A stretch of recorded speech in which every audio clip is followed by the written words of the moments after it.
Okay, today we're going to talk about the CVT transmission, the history, some of the history, the design, and kind of how it works. So hopefully as I go through this, it makes a little bit more sense. So the history of the CVT dates back to the 1490s when Leonardo da Vinci actually drew up the first concept.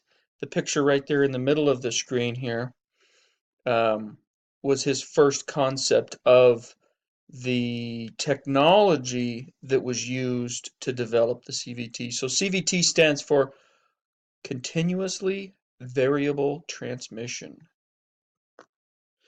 A traditional automatic transmission has a few disadvantages. One major disadvantage is the engine RPMs go above and drop down below the most economical range for the best fuel economy and engine performance. So when the auto manufacturers are building these cars, they are trying to get the best fuel economy and the best engine performance and try and get that best balance there between the two. And the CVT allows manufacturers to do that. Fuel efficiency is very important, as we know, for car manufacturers. There's a lot of regulations that they are um, forced to adhere to, and they need to get every mile they can from every drop of gasoline or diesel that they can.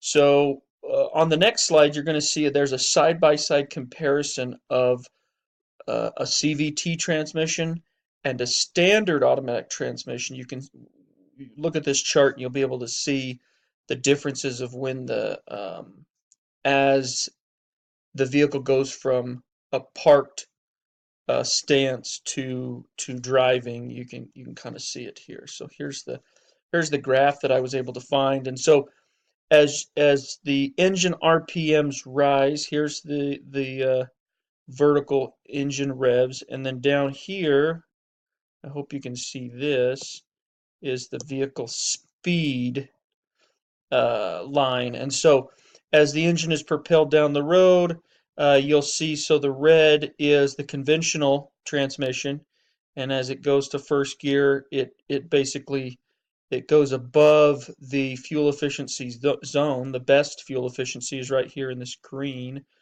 It goes slightly above it, and then when you push a clutch in, or in an automatic transmission, if because that's what we're comparing it to, it changes gears and goes, and as it changes gears, there's that lag right there. Now, of course, that lag would be different if it was a double clutch that we've learned about, but just a typical conventional automatic transmission, there's a lag, and then it goes above, and then it goes below, and then it goes above. So, but a CVT transmission allows the RPMs to get right up to the range that they want, and then they can just keep it right there. Right there in the sweet spot is what they want. So to kind of explain this a little bit, I've done it a few different ways, but basically I put some pictures here too that might help. From the engine, this is the input shaft, to the drive shaft, this would be the output shaft. So in a low gear setup, the drive gear would be smaller than the driven gear. And we know that when this occurs, you have torque. And that's what you need in the low gear setup. Well, in the high gear setup, you need it just backwards, right? You need the drive gear to be larger than the driven gear. And when you accomplish this, you get speed because, as we know, oh, I went too far, sorry. As you know, you need this setup for speed because you want the engine to be able to turn less rotations than the actual wheels. So you're getting speed in this setup here. So I have another way of explaining this, but basically this is what you're trying to do. You're trying to accomplish this from a low gear situation to a high gear situation. And what's nice about the CVT is it goes from this scenario to this scenario very easily without actually changing gears because of this belt right here.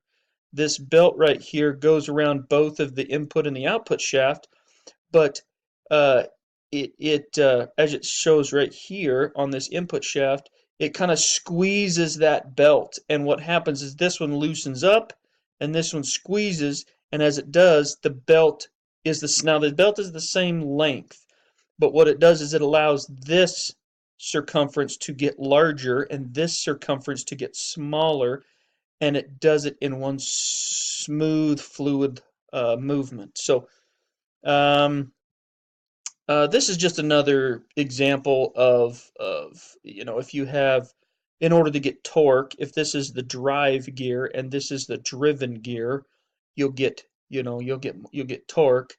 And then you want to reverse that. You want this to be the drive gear and this to be the driven gear when you want speed. So that's kind of what that slide talks about.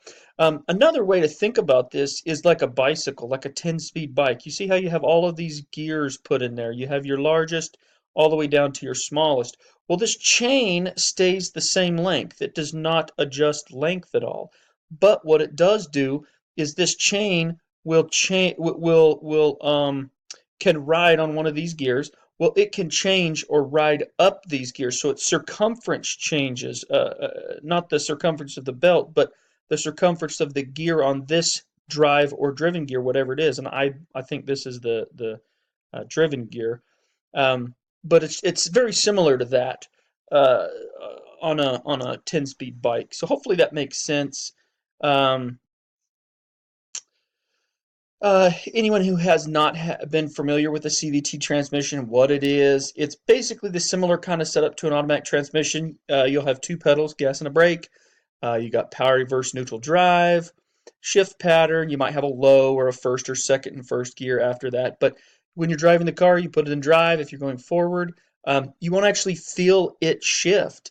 And that has been one of the, believe it or not, that's one of the disadvantages of the CVT transmission, was because many people find it confusing the first time they drive that transmission, because it almost sounds like an automatic transmission that's slipping, or a manual clutch that might be slipping, because it just sounds different. And so people are not used to the technology, they're not used to how it sounds or how it feels, and so uh, the end product, a lot of customers are unsure about. So they kind of have to educate. Manufacturers need to do a better job, I think, in educating about the CVT transmission and what it is. But it is starting to become more and more advantageous for these manufacturers to include it into cars. Um, Anyways, another big disadvantage to the CVT is you can't really tow any weight with it. It's not really designed for that. This is what the belt is made up of, um, and how it can last as long as it can. Is there. The CVT's been banned from Formula One racing. It's just too good. Uh, and also a lot of the racers like to feel and have control over each shift.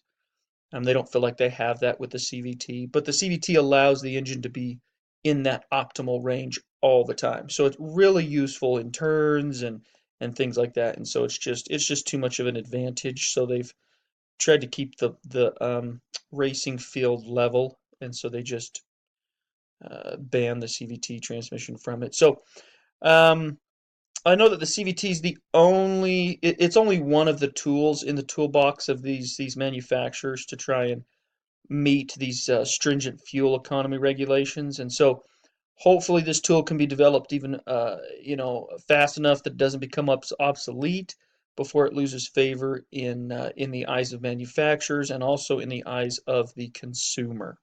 So